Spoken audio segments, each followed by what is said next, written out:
Hello, class.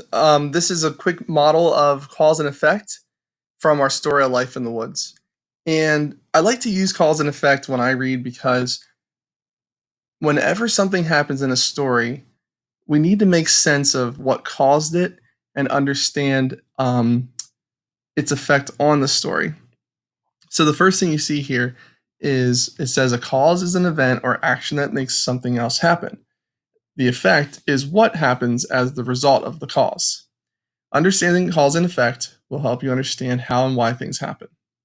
To identify cause and effect relationships, look for signal words such as because, so, and as a result. This is what a cause and effect chart will look like. You will see the arrows indicating the time the cause comes before, and the cause is pointing to the after, the effect. Okay, but I'm going to show you what I do when I use cause and effect charts as I read. So the first thing we're going to notice is in blue, we have a signal word because. And right away, that's a signal for us to look for the relationship. It says because he and Thoreau shared the same interests in nature. Okay. So this, if we want to plug it into our chart, is the cause. Emerson and Thoreau shared an interest in nature. So what came from that? Well, if we go on the rest of the sentence, it says Emerson decided to let Thoreau use part of this land. Okay. So if I look at my chart, here's what I'm going to try. I'm going to read it backwards. Okay. I'm going to kind of flip flop the sentence around and put the because in the middle instead of here at the beginning. And it might sound like this. Emerson let Thoreau use his land because they shared an interest in nature. Do you guys see how that works? You almost can work backwards. Look for the effect and then go back and see what caused it. That's typically how I use cause and effect. All right. Now the screen has turned green and the question remains look for cause and effect relationships. Okay. So in this next part, it says Thoreau was a naturalist. He decided the habits, or excuse me, he noticed the habits of animals. Each encounter showed him something new.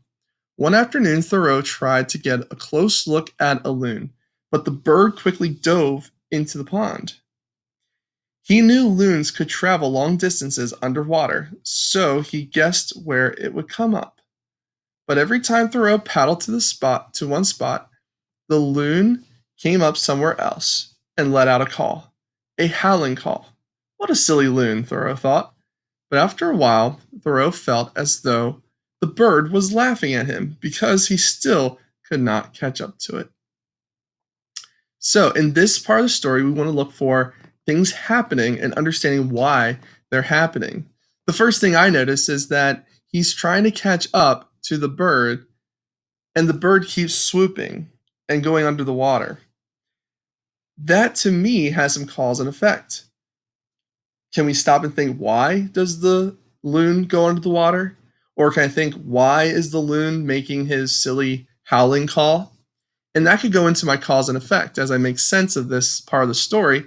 The effect of the loon's behavior is probably caused by what Thoreau is doing.